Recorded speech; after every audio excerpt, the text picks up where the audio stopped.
Smooth and crispy. That was a smooth one.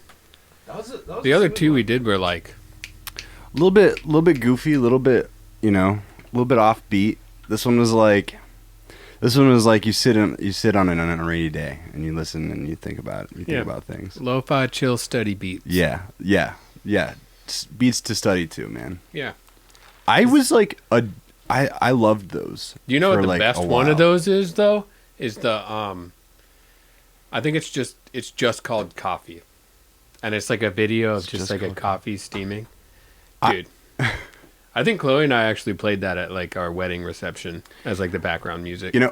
Through those playlists and like weird like YouTube holes, I discovered an artist called or a producer named New Ages, and I don't know. I love him so much. Does he just put out those like I guess so. Well, yeah. They're just like really awesomely produced beats with cool samples. And it's just like a production quality that makes you like, it's like warm and inviting. I think that's why it makes it like studyable. Yes. It's just like there. Yeah. And in this episode, I wanted to talk about like kind of like production almost, Yeah. And like how a certain production can like make you feel, like when you listen to like records made like in the 90s, to me, it was like at this age of like when tape, I think, was at its like peak of quality before like digital recording became like a thing. Right? Okay. Like towards the late 90s, I guess. And like I feel like tape was like recording on like something like that. It like kind of like gave, and we were talking about this earlier too. You mean tape like reel to reel tape? Like tape, yeah. Right. Like before like digital really processing became like a new age thing. Okay. Most of the production, at least up to the 90s, right? Because they would be recorded putting it all on that tape. Yes, Yeah. right. Rather than being able to just like chop it up. Well, yeah, sure. Be like, and you could use Pro Tools to put things on tape, obviously, but like it's like I feel like I don't know. It's just for the effect at this point. Right. It became kind of obsolete, I think, in a lot of like modern pop musics, or like at least where we stand in rock and metal now, right? But like back then, it, like things were like, and it felt like warm, almost like a lot like alive. Because it made things like. I don't know if like a certain like type of compression is the right word, but it made things like fuzzy.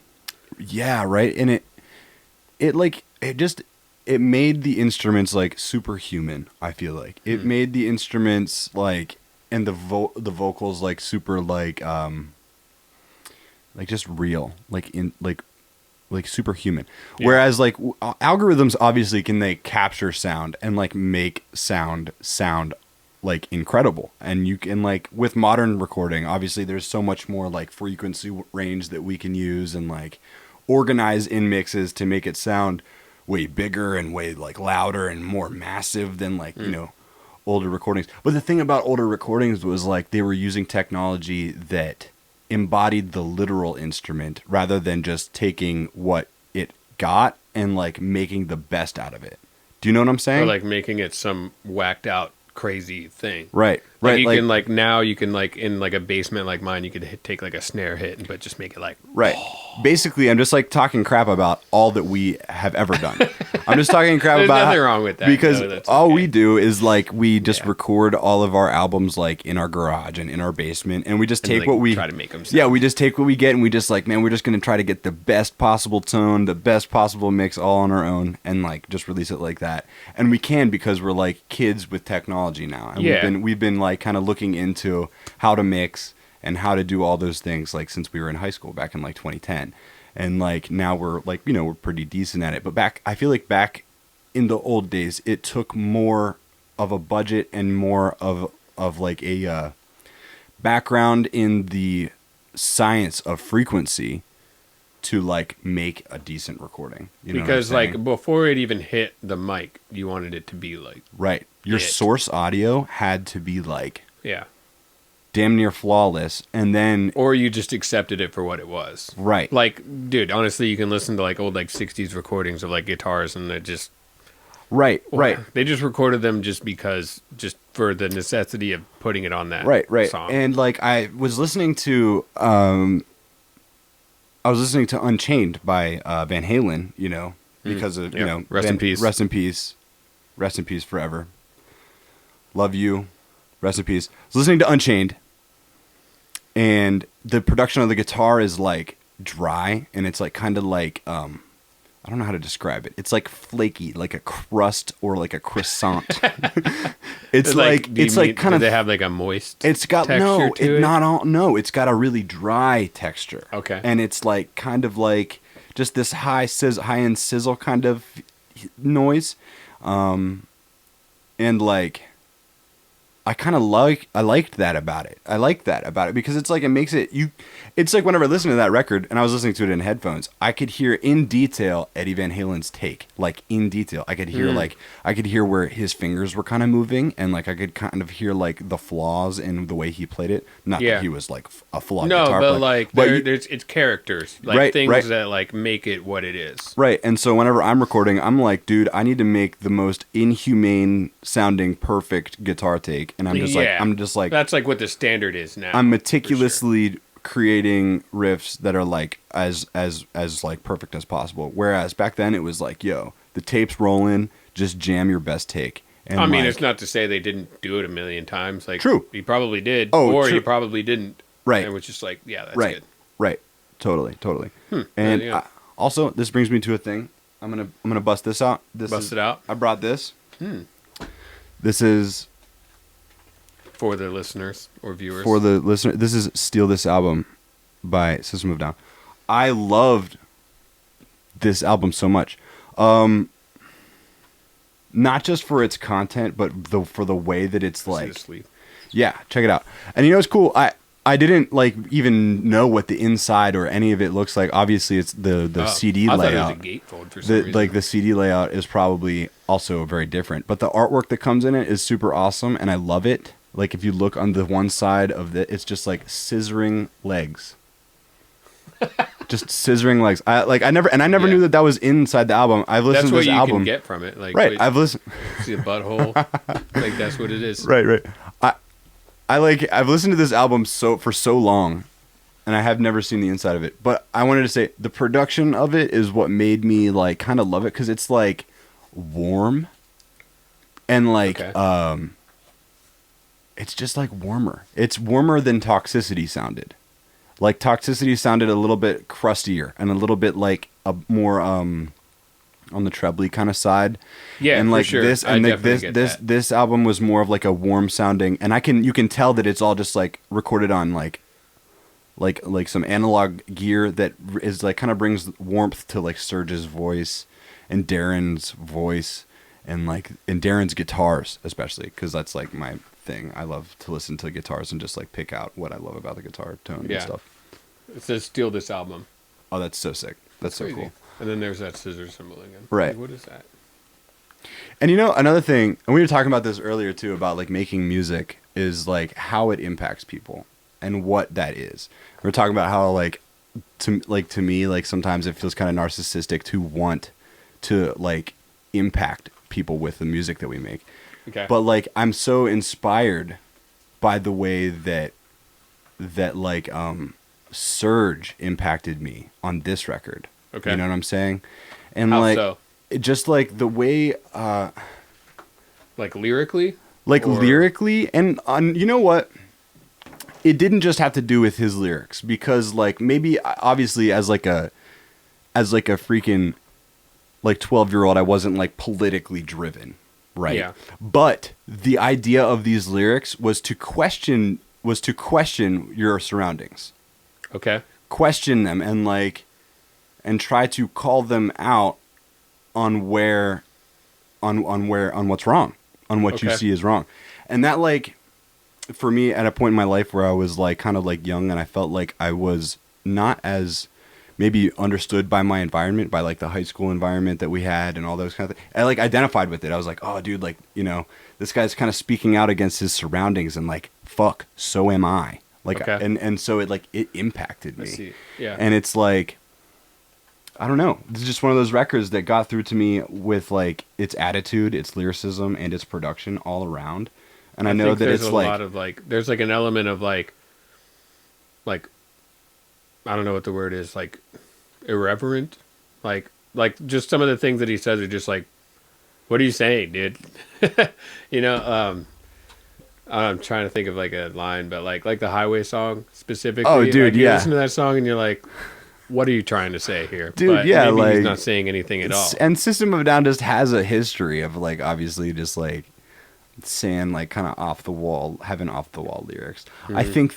I think that Surge in particular was the more like emotionally like driven character of the band. Maybe not. At least whenever it comes to like the political stance, you know what I'm saying? Mm. I think his attitude at this point, because I feel like Darren wasn't really involved with as much with the like the first 3 albums as he was with Hypnotized Mesmerized. Okay. You know what I'm saying? And Darren's like kind of in like terms of lyrically, in or terms of like all around? like his the presence. Like Darren is like kind of like like flaked throughout. I'm using that word a lot, flake. He's kind of like he's kind of like yeah, it's one of the words of the day, flake. Cool. So he's kind of like sprinkled in throughout the first 3 albums. You know what I'm saying? And he does like one lyric or they'll do like one line. Whereas like in Hypnotized and Mesmerized, it's like he has like full on parts. Yeah. Like there's definitely like a Lennon-McCartney relationship Totally, going on totally, there where totally. it's like back and forth. Right. So like in this album, I was just like mostly just like I'm just like paying attention to Surge and like his attitude and like the way he does things. Yeah. And it was like, whoa, this is so awesome. I just loved it, man. Yeah. I don't even know. You kind of like were bringing in this topic. You were saying like how the certain production of an album makes you feel. Yeah. So I guess like I don't know. Like what would you say that this like makes you feel? Like you were saying that it's like a warm production. Right. It makes me feel like it's a warm production. So it makes me almost feel like close with the artist. Like whenever they're like you feel like you're there when they're recording it. It's like so abrasively not processed. Okay. It's like I feel like it's just like, and I'm sure they did. It's just like a lot of their takes are just like not really fucked with. They're just there's like it's just like there's a lot of straight parts up in the just, album where like you listen and you're like, well, they could have taken that take better, but like, yeah, would it have really mattered if they did? Right, exactly. And I'm sure like they feel that way tenfold about like their maybe these albums, but like to the listener, it's like that's like the kind of thing that makes it like, yo, on the album, this was said like kind of weirdly, or like this was like this guitar take has like, you know, like in certain parts of the guitar take, I noticed that Darren played something. He added an extra 2 notes to like the left guitar that wasn't in the right guitar. Mm. So maybe that wasn't like intentionally. Maybe it wasn't intentional. Maybe it was intentional. It was. Yeah. So, like some certain things like that. It's like the production make it like, especially when you listen to it in headphones. It's like can tell they're humans. Yeah, I can tell that they're humans making this music and putting it there.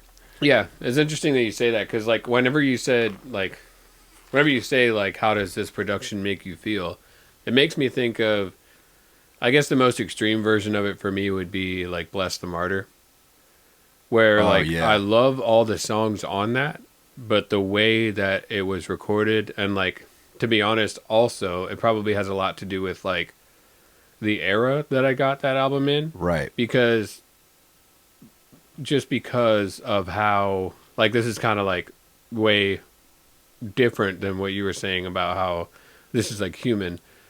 When I got that album, it was probably pirated like too many times. The quality was destroyed by the time that I got it. But a lot of the time when I listened to it and I like kind of fell asleep. But I loved that album. But also the production makes me really tired listening to it. Yeah. Just because it's so like smooth. It's kind of smooth, but then it's like also like it's almost like a complete live recording. Right. It like that album specifically to me is like the drums are produced so like pungently, like they're like they stick out of the mix, like it's like but at the same time it's like super raw sounding. It's like the drums are just like super, like they're cracking and they're hitting hard. The drummer always. Yeah, and that drummer was Smacks. always ripping, you know what I'm saying? Yeah. Like always, obviously. But like that drum take, it was like ripping hard. And so like the guitars and vocals were all just like chaos, but the drums were the order. Yeah. And I love that. And it goes, we were talking about the order like earlier before, like with chaos and order. That band is a perfect example of like chaos and order, because it's like that drummer is just like sometimes it's like the only order of that. He's like holding it all together, because everything else just it's like you just what's happening here, right? And that's almost kind of what that's what makes you fall asleep too, is that like it's I think so chaotic a lot of it's noisy. A lot of it has to do with how the guitars are like EQ'd or however in that mix. Guitar tones are so nice. They're like they're buttery. Yeah, but at the same time, like also like I was saying, it's probably like the quality that I received that music in. Like I don't know. Maybe if I had bought the literal CD with the true like I can tell you right now like that the real quality of that album, like I love the way that those guitars are like EQ'd. Like it's like smooth. Like in what's that? Something's going to happen sometime. I'm not sure why or when or what. But it's going to happen. It's going to happen. Where that like that one guitar part where it's just like I could just listen. I could just listen to those. Long. Yeah, man. But like the thing about that part is, it's like that tone is so sick that it's like, yeah, man, just chug for like a minute because I want to hear it. Just do it. Just do it, man. Just cause your tone is so good. Chug for a minute. And I'm just like, I would have loved to have seen that live. Because it's like, I feel like it probably had the same effect that, what's that Sabella song? Where he's just singing that part and everybody's like throwing down, but you're like, dude, what the hell is going on? I don't know. Like that time we were in New Jersey. Yeah. So great. But so like, great. just imagine that on the scale of like Norma Jean. Where it's just a one guitar player just chugging and people Everybody's are just like jumping off the stage and like going freaking nuts. out. Yeah. Love that. I you know what? I hate the fact that I was like 8 years old whenever like the early 2000s metalcore scene was born. Yeah. Because I really, really wish I could have been like involved with like the venues and like the scene and like have seen it. Yeah. And stuff and experienced like the rise of like Converge and like the rise of like As I Lay Dying and even a little earlier than that. And I mean, some of that stuff started late 90s. Yeah, for like, for sure. I was just not aware. Yeah. I was a child. Right. We were children. But it's like, and then we look back and I'm just like, man, like those bands, this, like, dude, this, what? I would have loved to have seen like this tour, this album cycle. Yes. What? I was like 9 years old. Yeah. Like, come on. Refrigerator.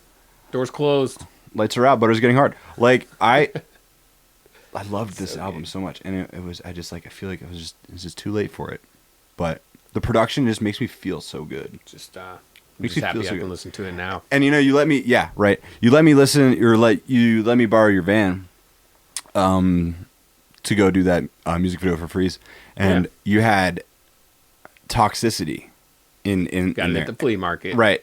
And like, I was just bumping Toxicity too, and like, you know, that production makes me feel like anxious.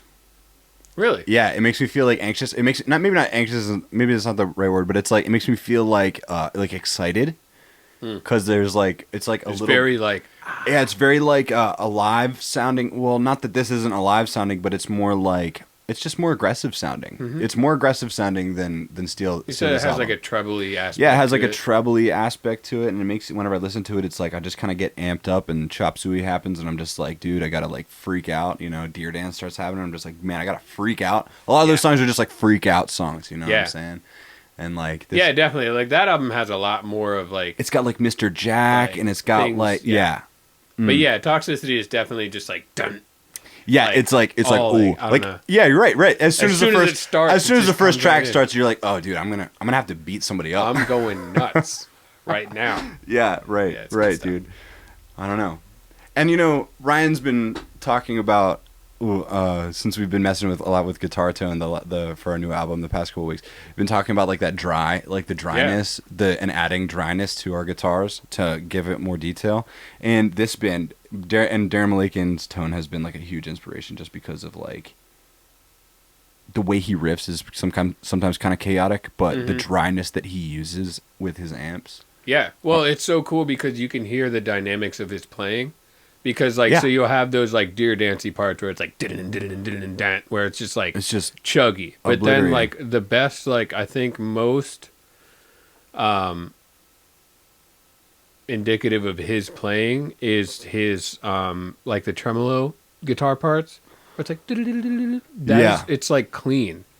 And it just makes it sound so percussive because it's like you can hear the pick stopping the string before it starts, you know, and it makes such a difference because like if you were to just like gain the crap out of that, like it would just be like a one continuous thing instead of like a right. It sounds so cool. And it's funny that I'm going back to this like because like I feel like earlier in like the last decade when I was like kind of like learning how to produce music or like figuring out how to like make a recording or whatever.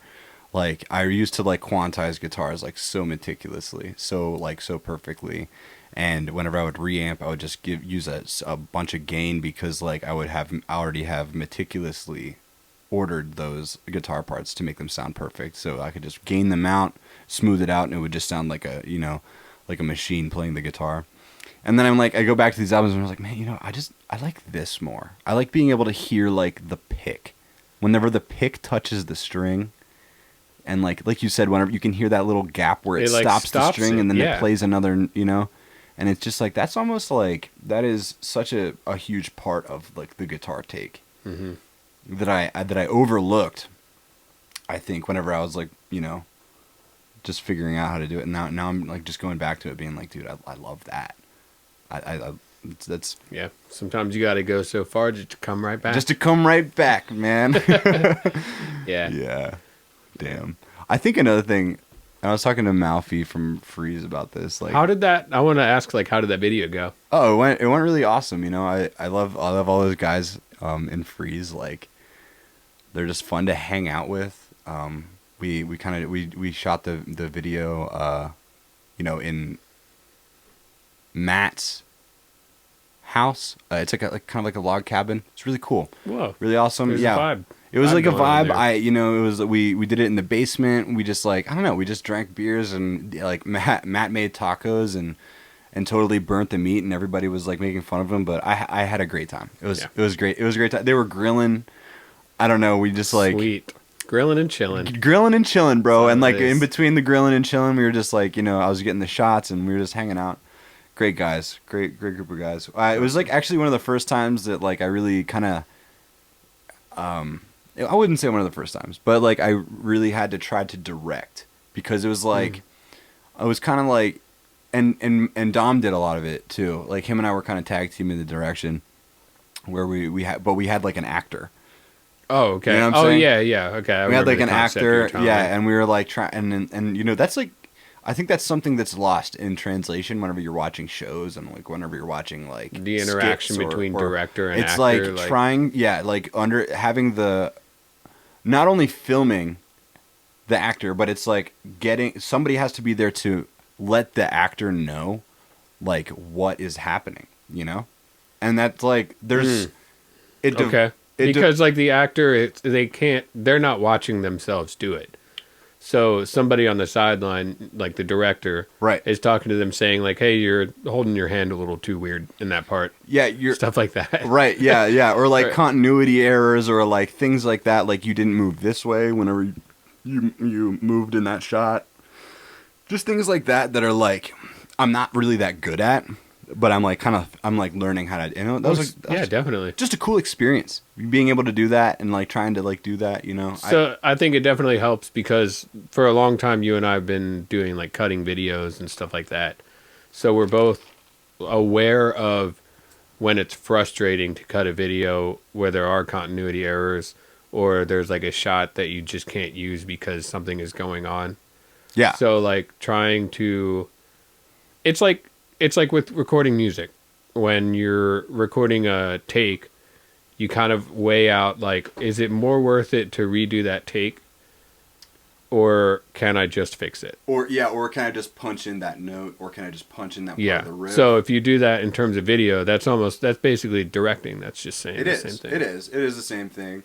It's just like more detailed. With images, it's like there's got to be like a precision. Yeah, because there's sound and visuals. Yeah, well, yeah, you're just, I don't know.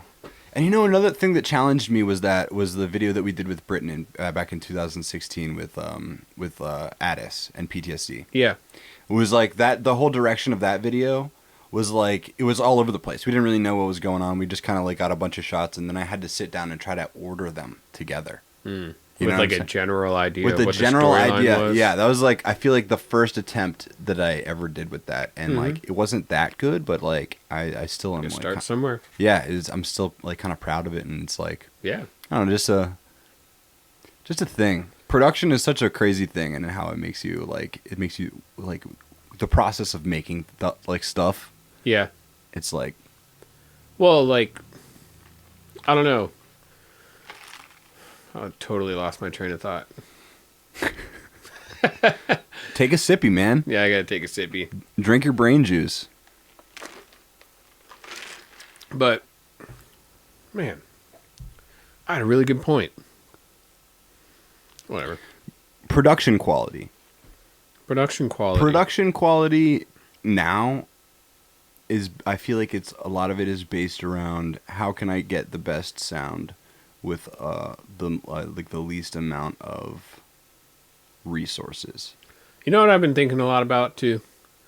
In terms of like the production quality and all that stuff, I think there's been a change in production quality just on like the majority of music that's uploaded every day because of the amount of people that are recording at home. So there's a lot changing in terms of like people doing what they can with the things that they have and substituting that with certain things. So right. The quality of certain things has definitely changed, and the standard has changed, because it used to be, instead of the band who records themselves having to buy all the equipment to record or get whatever mediocre equipment they have to record, right? Then there used to be a separation between the guy who owned all of that stuff and the band who just had to come in and work with that guy.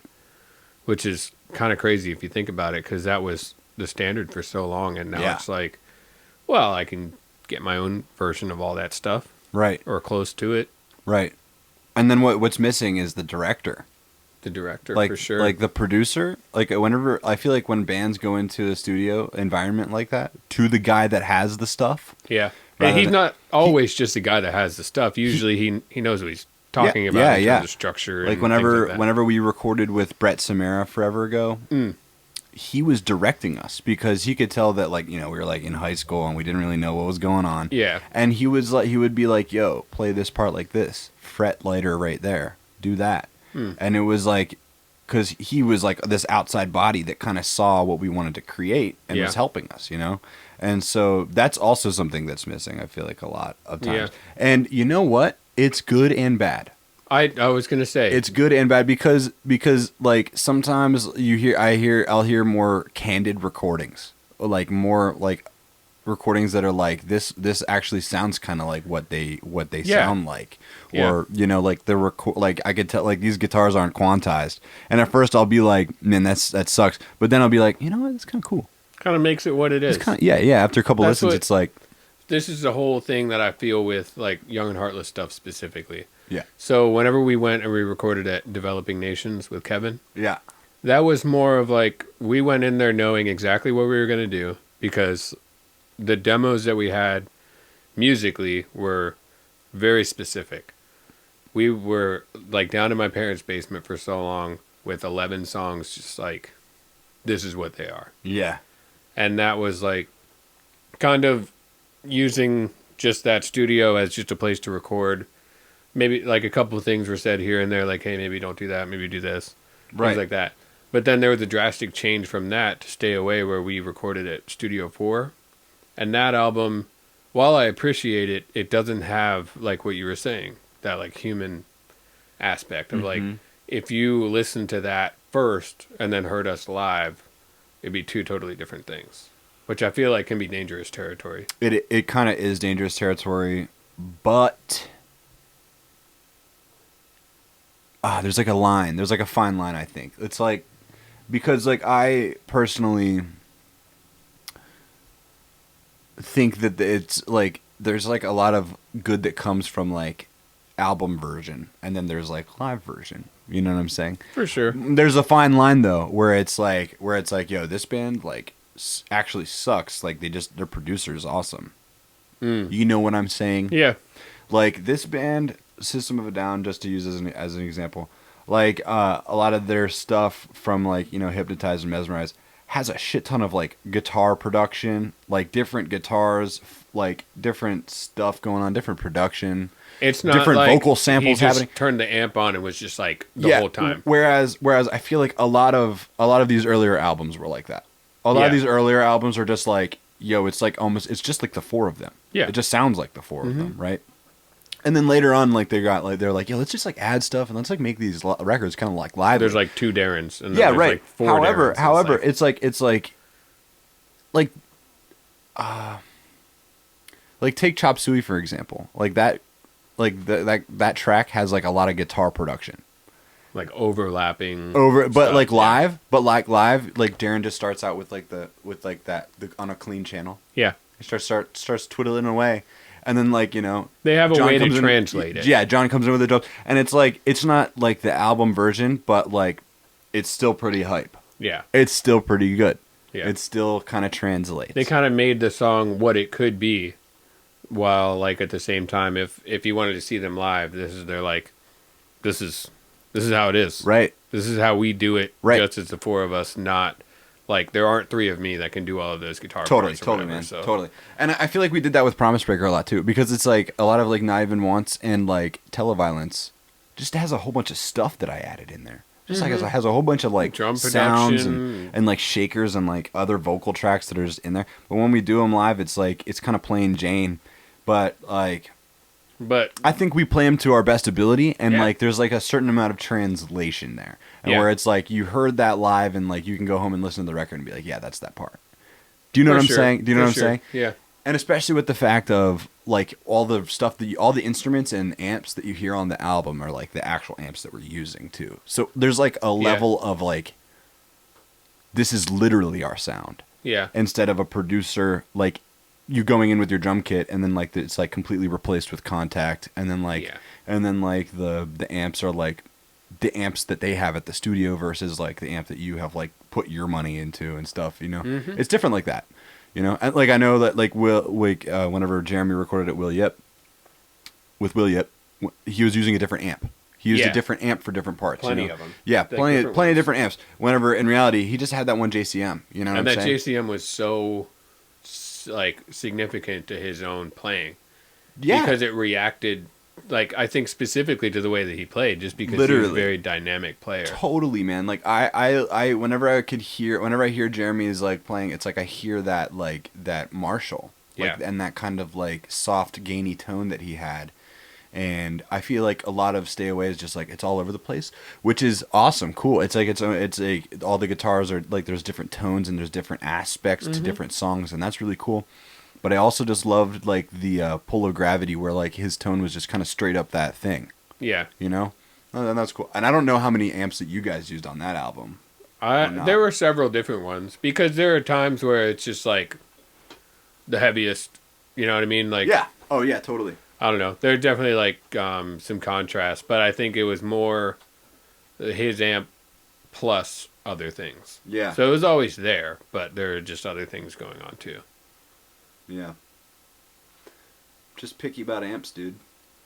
I love amps. It's important. Amps are sick. Yeah. Because that can be very depending on like how you choose it, like, and most of the time if you stick with the same thing, that becomes your sound. Like you kind of hone it in on that specific amp, because so many people can have a 5150 or whatever. Oh, dude, yeah. But it depends on, especially like we were saying before, is like speakers have a huge part to do with it too. Your cabinet is like 70% of your tone. Well, because you're basically taking your amp and you're tweaking it to make it so that whatever is coming out of the speakers is like you're not tweaking the sound coming out of the amp. You're tweaking the sound coming out of the speakers. Right. It's just the way that the speaker translates the amp's sound. Yeah. So you could take that amp setting on like your 5150, put it on a different cab, and it could sound totally different. Totally different. Completely different. Yeah. That's so crazy. Like if I went back and I redid these reamps with like your Sonic cab or like those settings on that amp, I would have to completely change, you know, and like make different in order to compensate. Whereas like I've gotten my cab to the point where I can have like this like basic setting on my amp, just set it on the top, and like the cab is just like it's like perfect. You know what I'm saying? Perfect marriage. Dude, vintage 30s all the way. Yeah. The best speaker ever made. If you want to do like metal and rock. It's a beautiful setup. Also, like an oversized cab that's like closed off, that's like sealed. Is that what the basin is? Yeah, it's like a sealed cab. So like all the tone is just like kind of just like forced out the front of it. Yeah, and that cab is definitely awesome, but I think if it was a person, I would shoot it. It's heavy. It's really heavy. And the casters don't work, listen, man. It's so me nuts, dude. It had a caster problem before I had the V30s in it. And I had like the Eminence red, white, and blues, and they were like significantly lighter. Yeah. And like I still would have caster problems. I would just be busting those casters off and ripping them. Like, does it have to do with the weight of the cab? Like, dude, it totally does. Because like it totally does. Because like you're rolling it on those things, and like whenever you bump on something, it's like scrapes. It's just like whenever you bump, and now that there's like so much more added weight, like vintage 30s are heavy as shit, man. I didn't realize. Yeah. I didn't realize. You have 4 of them in there? Yeah, I had 4. I have 4 vintage 30s in there, and now it's just like it just weighs like a shit ton, and I'm just like, well, these casters are just they're trashed. Yeah. Sometimes you just gotta. I gotta get like accept the consequences of the. I'm sorry for putting you through that one time. Like I made you. That one time, dude. Yeah, like that was. I'm sorry. I felt really guilty texting. He was like, "Yeah, thanks for bringing my cab." Like, damn, I feel bad. Like that thing weighs like 4 million pounds. Well, it's just the fact. If if my laundry room wasn't the way that it was. Yeah. It's like I wouldn't be almost committing suicide every time I bring the cab up. For the people that are like listening to this. Or like obviously people that are watching, because like his basement, we did the reamps in his basement, and to get to the basement you go through the laundry room, and like in the laundry room the dryer and washer are like in the way of the door, so you have to lift the amp over the washer and dryer and down into the cellar. You have a cab's width between the washer and the steps, like. Yeah, it's like, and it's just going down is not as bad, there, but and then just hope that it doesn't fall down and like crush you or something. Yeah, we got it down there, and we got some sick tone out of it. Yeah, rock on. Yeah. Also, we went and got some wood today to build in there and to like make it more of like a studio room in there. Yeah, I'm excited to do that. I kind of want to make sure that I do, before and after, or like during. Yeah. During like building it and stuff like that, but it's just gonna take some time. Yeah. In learning how to record and stuff, like one of the most interesting things that I have learned so far is like the way sound reflects, because it's like literal matter, and it's like vibrations in the air, and when they hit other hard surfaces and bounce back off, in whatever direction. Yeah. So is it like specific to like, does it? Whenever it hits the wall, like if it hits the wall going this way, does it bounce that way, or like however? I don't know. All I personally know is that like a lot of the cement basements that I've recorded in, there's like a bunch of like crazy kind of tinny. It all bounces around in there. It's like and that's one of the reasons why I feel like recording in the warehouse has always worked for us, because when you record in the middle of that warehouse. The walls are so far away. There's so much space that there's not a lot of sound reflecting that's making it back to the microphone. It's just that source audio that's just going right into the microphone. So it's usually dead by the time it gets back to the mic? By the time it goes up to those or inaudible ceilings, to the mic itself. Yeah, it kind of dissipates, but that's where it comes in handy to put a microphone all the way out there like we've been doing. because then you can capture all those stray sounds. Absolutely. And you can add them back in if you want, because some of that is what creates like the warmth, like and like the and feeling maybe, of the room. Right. Like a lot of digital production eliminates a lot of that. And so it kind of makes it seem inhuman, right? Well, it makes it sound like it's just coming like from the computer to your ear. Right. Rather than like from the like whatever instrument to the cab to the mic to the computer to your ear. Right. Like so... Right. And it's like in these recordings, in the Steal This Album recordings and like the Toxicity recordings, it's like I can almost hear the room that they're in. Mm-hmm. And I love that. You know what I'm saying? I love that I can like hear like kind of some of that ambient noise, some of that ambient like reflection from like whatever, you know, they're doing in there and whatever they're playing. And like and honestly, that's like a lot of what made, you were talking about like, you know, 60s and 70s records. That's what made them sound like that way, because they're all recording in the same room. Mm-hmm. And so all that sound is just reflecting and being back, like thrown back. And so a lot of it sounds just like tinny and kind of hollow and kind of thin, because there was so much there that they had to like manage it and put it into that. Well, I think a lot too, like especially if you look at the drum production of like 60s in particular, because I think 70s is where they started to get like specific with the drums themselves. Yeah. Because if you look at like especially like Beatles archived footage, whenever they're recording, it's usually just like overheads of some sort for a while. So it's kind of just recording the drums as a whole rather than like the kick drum, the snare, the rack tom, all that stuff. Right. So it was kind of all just that as one thing. But now we can take like the kick drum and it's just like, it's the punchiest part of the song. Right. Where like the kick drum then was like, sometimes you couldn't even hear it, but it didn't matter. Yeah. And well, and I think that like, and sound production was still developing. You know what I'm saying? Like, I think, not correct, I don't know if maybe I'm wrong, but like, you know, they were recording music whenever stereo was being like developed, right? Yeah, well, because they were still putting out mono records. Right. And then like some of their later records, it was like they would separate the drums and bass. Yeah. Into one, and so even recording it with just an overhead or whatever, it's like they were still isolating it to the one side.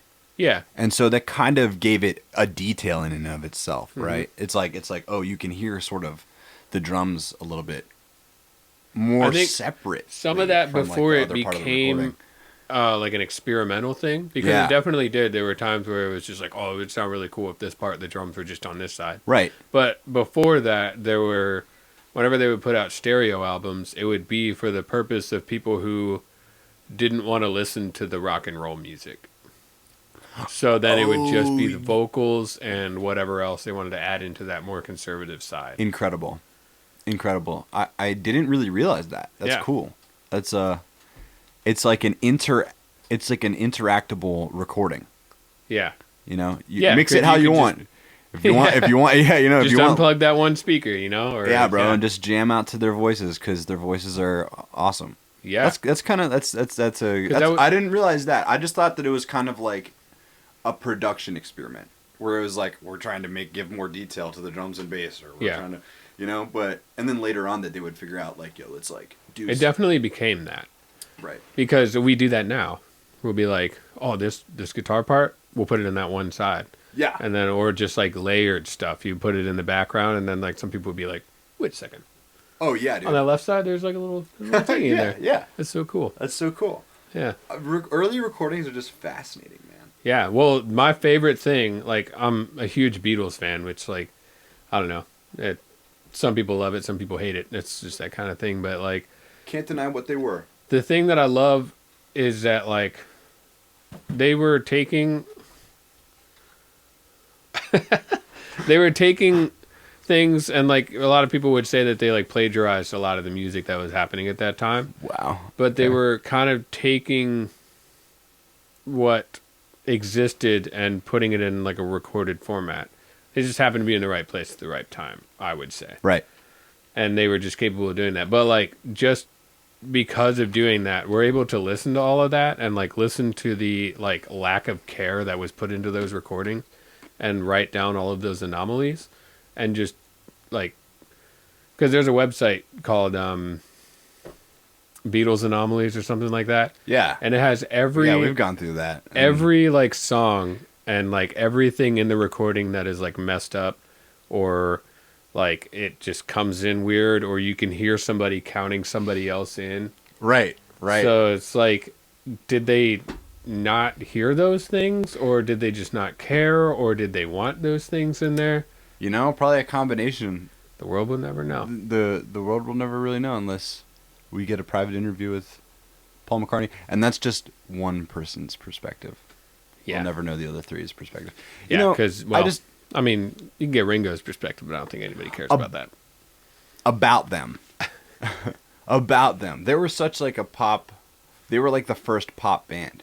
You know, like they're like the first popular. I feel like the first real pop like entity that like, you know, they were chugging them out. They were like songs. I want to just say that like they're probably like one of the most influential artists for just like the music industry, right?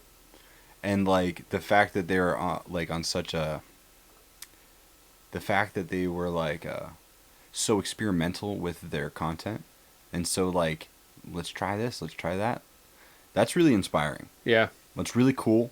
They were able to. They were able to. And like you said, they were at the right place, the right time for like a band to just like do that. Personally, I don't really listen to the Beatles that much. I don't really, you know, like care for them that much, or you know, to listen to them. But I will never deny like what they are and how they crafted the world that we as musicians exist in.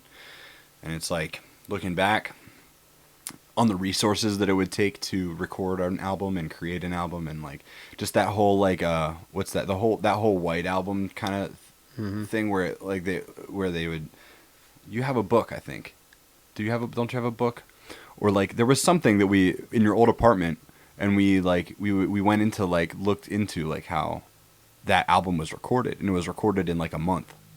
Oh yeah, the White Album. Well, no, I mean it was recorded over a long period of time, because there was like, maybe it was the Abbey Road sessions that I'm thinking. Yeah, of.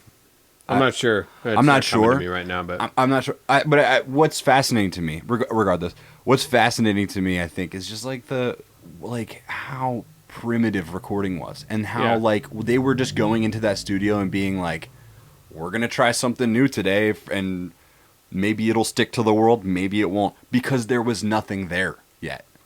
Yeah, they had a blank canvas. They had a blank canvas to on. be like, maybe this is what pop culture could be.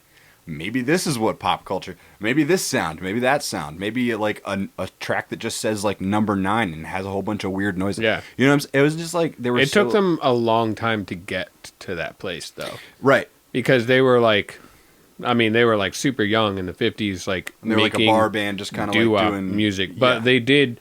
They got to the place that they were because they constantly played the same venue forever.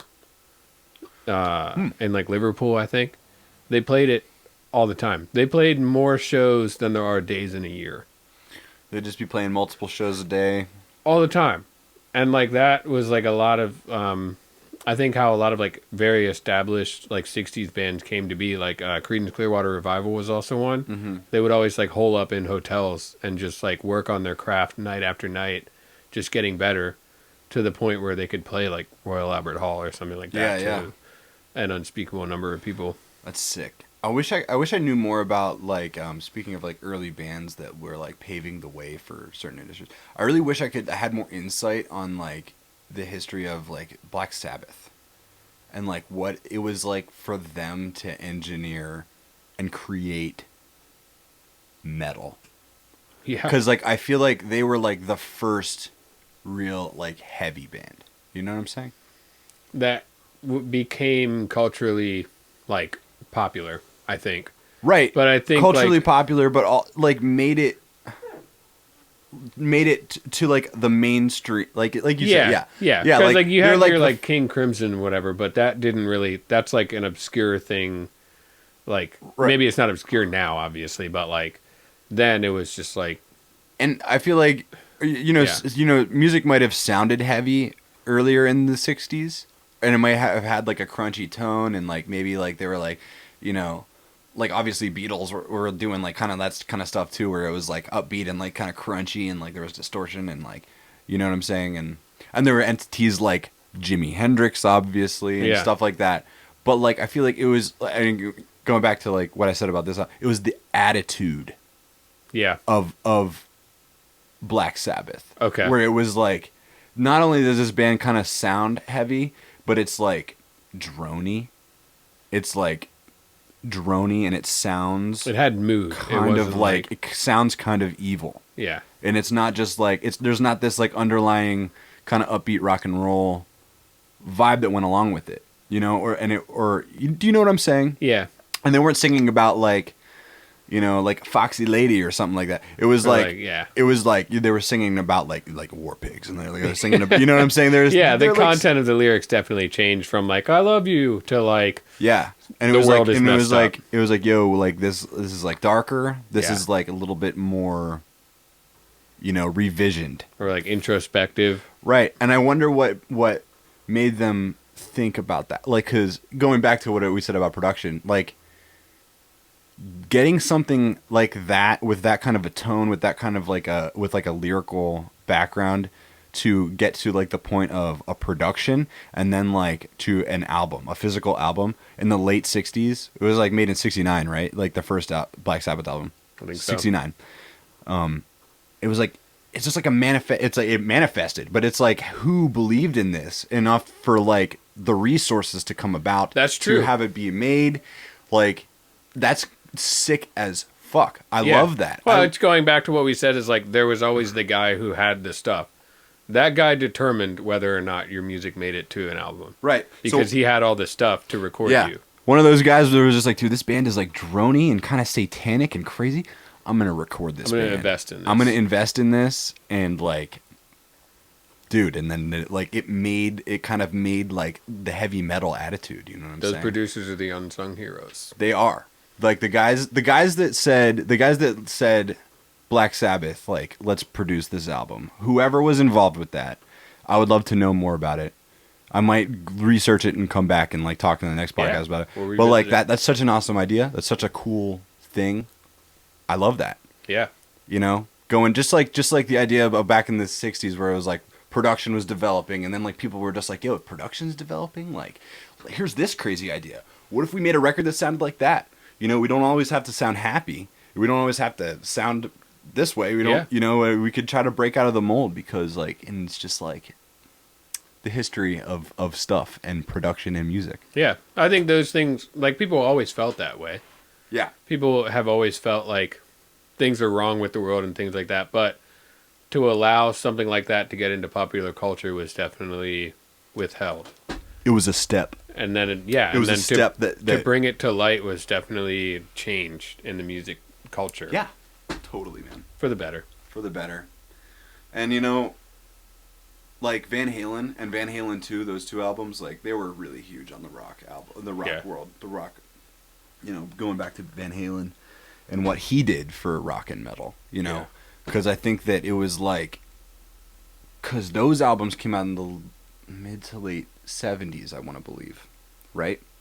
I think Van Halen, and then Van Halen 2. They were like, I was never huge into them. So okay, right. So I think they came out in the late 70s. So at that point, it was like maybe there was like bodies that created and curated like kind of like this heavy metal sound, and then like later on in the 70s, it was just like, I feel like Van Halen kind of like said like, all right, this is sick. You have like a heavy, crazy, crunchy tone that we could use, but it's like we can use it for like a party attitude. Yeah. You know what I'm saying? So like, it's using this tone, but it doesn't have to be like the world is bad. We can use it as like, hell yeah. We can be like, yeah, baby girl, let's do drugs and go crazy. Yeah. And that paved the way for like 80s rock. Dude, they literally did. Like, David Lee Roth and that, like, he was a huge, like, the way he did vocals. Where like in like halfway through the song, he'd be like, "All right, we're gonna slow it down now, baby. I'm gonna reach between my legs, pull the seat back, you know, and do things like." And he would just be like sexy and be like, and it was just like, it's just like, whoa, this is like, what are you doing, man? First we thought that Ozzy was satanic, and now you're like having sex on stage. Like, this is crazy. It was just like, I don't know. ideas kept on opening from there on out. There was like, take the next step, take the next steps, take the next step. Yeah. And here we are creating like deathcore. Yeah. It's like the meme of like giving the Beatles a metalcore pedal, or metal zone pedal. What if? Right, dude, what if? The future would be different. What if, man? What if? Dude, they probably would have laughed and just been like... They probably would have laughed, used it in one song, and then never used it again. They probably would have No, like... they definitely would have taken it and then used it for one song for guitar, but then like plugged other things into it. And Yeah, you're right. They've been a noise band. Yeah, dude. Dude, the Beatles were a noise band. They just had really good voices. Yeah. I feel like in the later stages of their career, they were just like, oh, we're just making noises in here. Well, man. I want to like we can put a couple tracks to singing on here, but I'd like to say like from what we were saying about the producer being in control of what gets released, like they were probably like trying to do that stuff, and he was like, "Not yet, guys." He's like, guys, no, This no. is And not- then they're like, just like they're like, yo, we're the ones making the money here. Making all Like, the- it's like we're the Beatles, dude. Yeah. Like you're just our producer. yeah. So at one point they were just like, all right, dude, just make the number 9 track. Like, just do it. Just get it. Just get it out of your system. Get it out of your system, and then they proved that people would even listen to that, and they did. They did, man. They yeah, did. and they analyzed the hell out of it too. So sick, man. But what if it doesn't mean anything? Just It's just it probably doesn't. number 9. Yeah, Number it's 9, weird. It just probably doesn't. Like a lot of the lyrics in the System records, a lot of them are probably just nonsense, man. A lot of them probably just don't make any sense. Like I know that, like I think I heard the story before, Kill Rock and Roll. Like the lyrics that I felt like the biggest asshole when I killed Yo Rock and Roll. Yeah. Like rock and roll was like I think a hamster or a bunny that Darren accidentally ran over. What? That was the name of it? Yeah.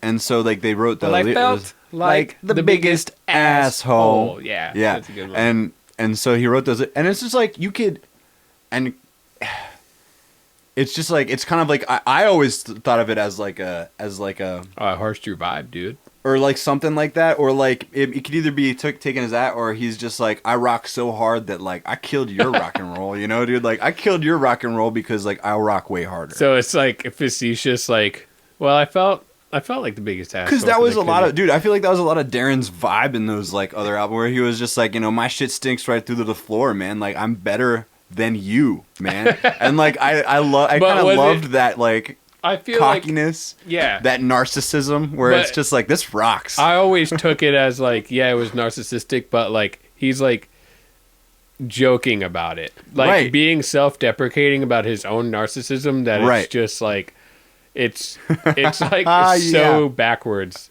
but it's really funny to listen to because it's Yeah, just yeah. like, oh yeah, this guy really doesn't think that much of himself, It's- but like maybe it makes him feel better to like fake thinking that much of himself. That's kind of like how I feel about like maybe like Franz.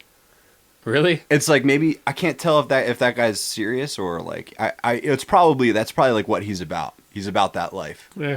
But Yeah. sometimes I can't tell if it's like a character or if it's like a. I would it's lean like, more it's towards probably a character, but like It's yeah. So it's like and then in saying that, it's like the narcissism is kind of like a joke. It's like kind of like a thing, you know. It's like a part of like the character. yeah, And that's like kind of like what you relate that to, like, you know, hit Darren's lyrics and shit. And yeah, that's cool. my cock is much bigger than yours, man. My cock can walk right through the door. So good. Love System of a Down. Music production is cool. Let's wrap this up so we can go have practice. Oh yeah, let's go rock, dude. Let's go but rock. yeah, before we do, I just want to thank the people that have subscribed Yes. to our Patreon. 'Cause Seriously? that's- makes a difference. Thanks. It actually does. We're just like kind of sitting around wondering what to do. Shows have stopped.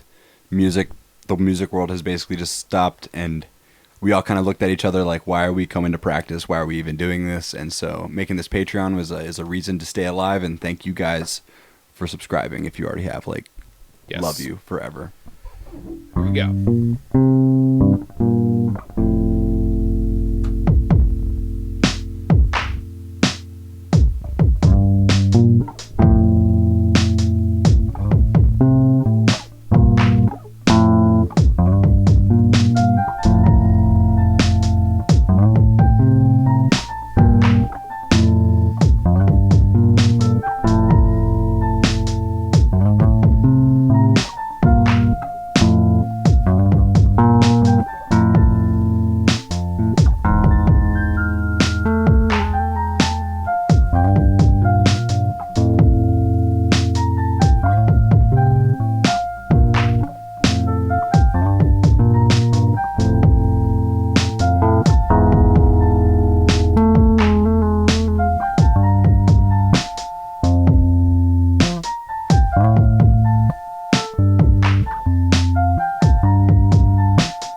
nice, very nice.